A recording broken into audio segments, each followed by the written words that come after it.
여러분 안녕하십니까? 무기탄평론의 이학선입니다. 반갑습니다.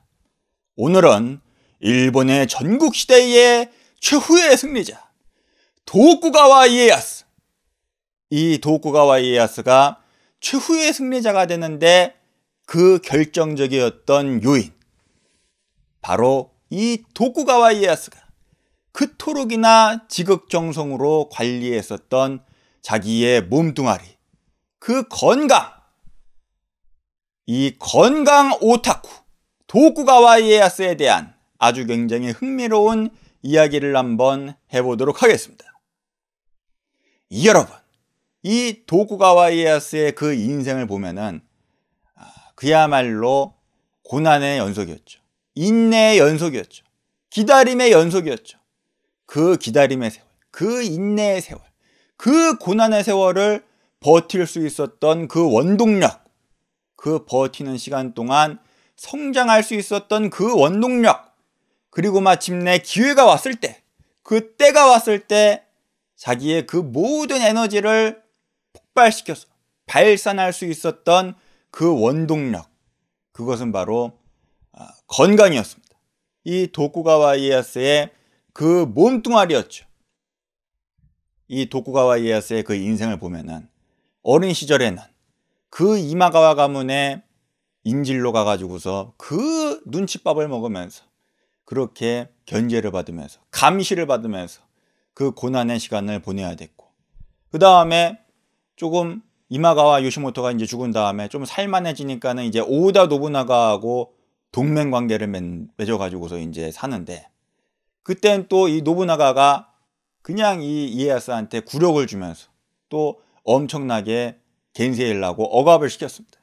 그 다음에 이제 노부나가가 죽어가지고서 또 뜻을 펼쳐보려고 하니까는 이제는 히데요시가 나타나가지고서 히데요시한테 꿇고 들어가가지고서 그 밑에서 또 참고 기다리죠.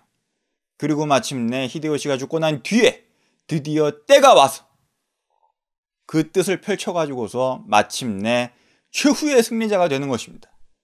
이 도쿠가와 이에야스가 최후의 승리자가 되는데 그 결정적이었던 그 요인, 그 근원, 그 근원의 힘은 무엇이냐? 여러 가지 요인들이 있겠지만은, 여러 가지 그 힘들이 있었겠지만, 무엇보다도 이 도쿠가와 이에야스가 그토록이나 신경 썼던 것이 바로 자기의 몸뚱아리, 그 건강이었다는 것이죠. 그 인질로 가가지고서 이마가와 가문에서 인질 생활하면서 그 인질이라고 하는 게 말 그대로 자기의 목숨이, 그 생산 여탈권이 남에게 있는 것인데 편히 생활할 수 있었겠습니까? 밥이나 똑바로 먹을 수 있었겠습니까? 그러니까는 밥이라도 챙겨 먹으려면, 끼니라도 챙겨 먹으려면, 거기에서 살아남으려면, 생존을 하려면은 자기의 몸은 부지런히 자기가 챙길 수밖에 없었던 것이죠. 자기 것은 자기가 챙길 수밖에 없었던 것이죠. 남들의 그 견제와 감시 사이에서도 부지런히 챙겨야 되고, 또 남들의 그 눈을 피해 가지고서 부지런히 챙기면서 성장을 해야 했던 것입니다. 이것이 바로 그 도쿠가와 이에야스의 어린 시절이었죠. 자기의 몸뚱아리는 자기가 챙겨야 된다. 본인의 것은 본인이 챙겨야 된다. 이 인질 생활을 하면서 그 부귀영화, 어떤 보물 같은 거, 이런 거 가져봤자 무슨 소용이 있겠습니까?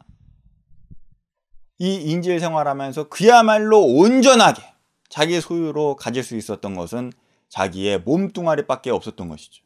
그러면서 자기의 몸뚱아리, 이 건강에 대해서 그토록이나 집착하게 되는 그러한 심리가 깔리게 되지 않았나, 이제 그런 생각을 해보게 됩니다. 그러면서 이 생존에 대해서 이제 생에 대한 집착이 강해지는 것이죠. 그 전국시대 때 그 수많은 전장을 누비면서 전투에 이제 참여하는데, 거기 전쟁터라고 하는 게 순식간에 깠다 가면은 모가지가 날아가는 그런 판 아닙니까? 특히나 그 유명한 다케다 신게나고 그 미카타가하라 전투에서 이 도쿠가와 이에야스가 그야말로 대패를 해가지고서 그 패주하면서 추격을 당하는데 그야말로 초조금 직전까지 갔던 그러한 위기도 있었죠. 이러한 일들을 비일비재하게 겪다 보니까는 자기의 생에 대한 집착이 그토록이나 강해지는 것입니다. 무조건 생존해야 된다. 무조건 생존해야지만이 훗날을 도모할 수가 있다. I will survive. 무조건 survive. 생존해야 된다. I will survive. 어? 심지어는 이 도쿠가와 이에야스가 이런 말도 했다고 하죠. 전투에서 싸우는 거는 남이 대신 싸워줄 수도 있지만은 도망쳐가지고서 살아남는 것은 남이 대신해줄 수가 없다. 자기의 목숨은, 자기의 명줄은 자기가 챙겨야 한다는 것이죠. 그러면서 이 도쿠가와 이에야스가 이제 그토록이나 이제 생에 대한 집착이 강한 겁니다. 뭐 비슷한 것으로 그 중국의 진시황도 어린 시절에 이제 도쿠가와처럼 그 인질 생활을 했었죠. 그 조나라에서 인질 생활을 하면서 이런 어떤 자기의 생존에 대한 어떤 집착, 남의 그런 견제와 이런 감시 속에서 살아남아야 한다. 이제 그런 것에 대한 집착이 좀 강해지지 않았나 싶습니다.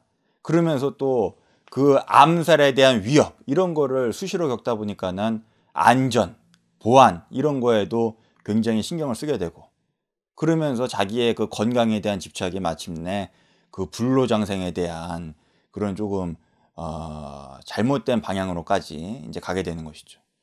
이게 뭐 다 비슷한 맥락에서 그런 어린 시절에 있었던 그런 인질 생활 이제 그런 것에서 비롯된 것이 아닌가 이제 그렇게 충분히 생각해 볼 만하죠.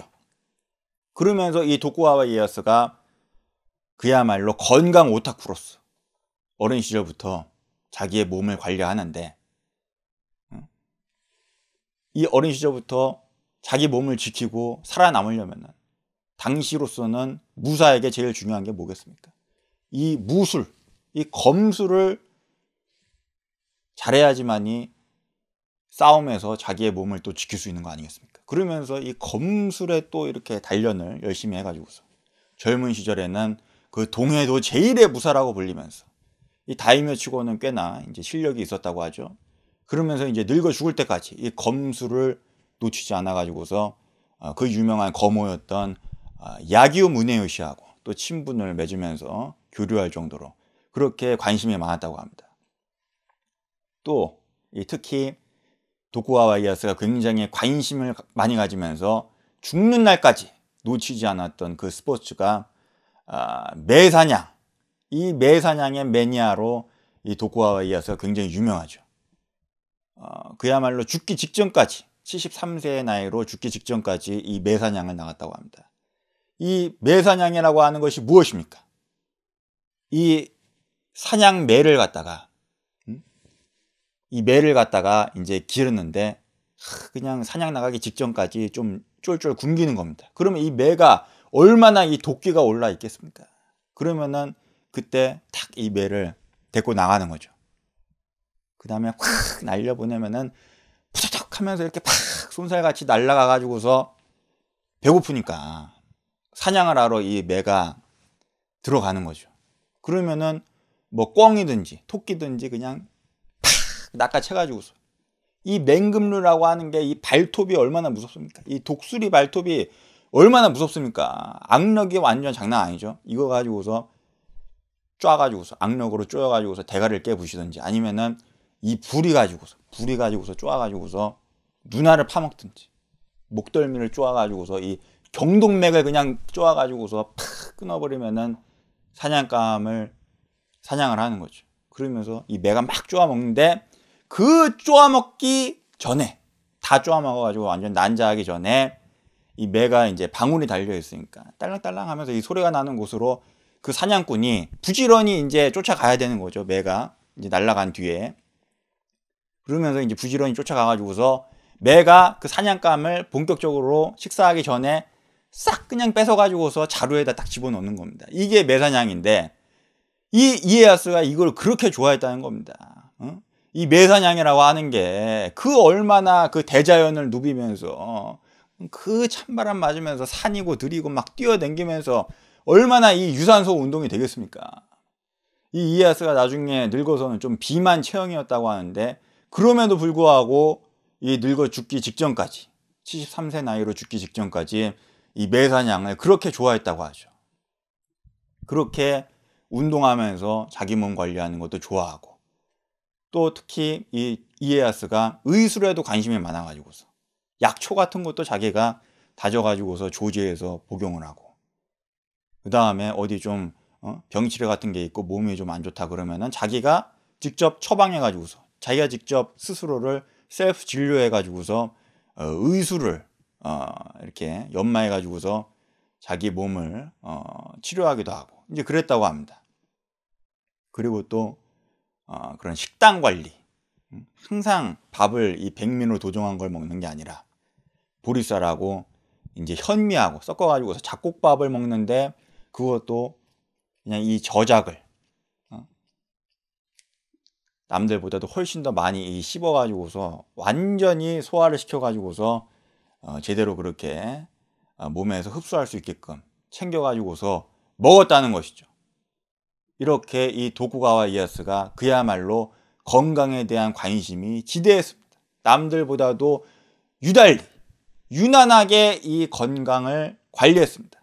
그랬기 때문에 당시에 다른 군웅들보다는, 다른 다이묘들보다는 좀 더 장수하면서 또 죽기 직전까지 왕성하게 그렇게 활동할 수 있었던 것이죠. 73세까지 살았는데 우리나라 나이로는 74세. 뭐 그렇게 숫자로 보면은 뭐 그렇게 우아할 정도로 장수한 건 아니지만은 그 죽기 직전까지 그 말년에 그 엄청난 전투, 세키가하라 전투라든지 오오사카 전투라든지 이런 것들을 직접 자기가 진두지휘하면서 또 에도 막부를 세워가지고서 그 일본 전역을 평정하는, 다 이게 도쿠가와 이에야스의 말년에 있었던 일들입니다. 이 어마어마한 일들을 그야말로 정력적으로 에너지를 발산하면서 할 수 있었던 것은 바로 이 이에야스의 그 건강이, 그 체력이 뒷받침됐기 때문에 가능했던 일이었죠. 그랬기 때문에 그야말로 건강관리의 대명사, 이 건강에 대한 그 유별난 관심을 일본인들도 인정했기 때문에 그 건강 오타쿠라고 하는 그러한 별명도 붙었다고 합니다. 여러분, 우리가 이 인생에서 살아가면서 가장 중요한 자산이 무엇입니까? 우리가 어떠한 일을 할 때, 무언가를 성취하고자 할 때 가장 훌륭한 그 도구가 무엇입니까? 바로 자기의 몸뚱아리죠. 자기의 몸뚱아리를 훌륭하게 연마하고 단련시킨다고 하는 것. 바로 건강한 몸뚱아리가 그토록이나 중요한 것입니다. 이 도쿠가와 이에야스도 자기의 그 건강관리에 그렇게나 집착했기 때문에 그 엄청난 기다림, 그 인고의 세월을 버틸 수가 있었고, 그 인고의 세월 동안에 자기를 성장시킬 수가 있었고, 그리고 마침내 때가 왔을 때, 그 기회가 왔을 때 그냥 그 에너지를 폭발시키고 발산시키면서 마침내 자기의 뜻을 이룰 수가 있었던 것입니다. 여러분, 우리 모두 이 건강관리, 우리의 가장 소중한 그 자산인, 우리의 가장 훌륭한 이 도구인 이 몸뚱아리를 열심히 관리합시다. 건강하게 관리합시다. 지금까지 건강 오타쿠 도쿠가와 이에야스의 이야기를 해보았습니다. 시청해주신 여러분 대단히 감사합니다. 지금까지 무기탄평론의 이학선이었습니다. 감사합니다.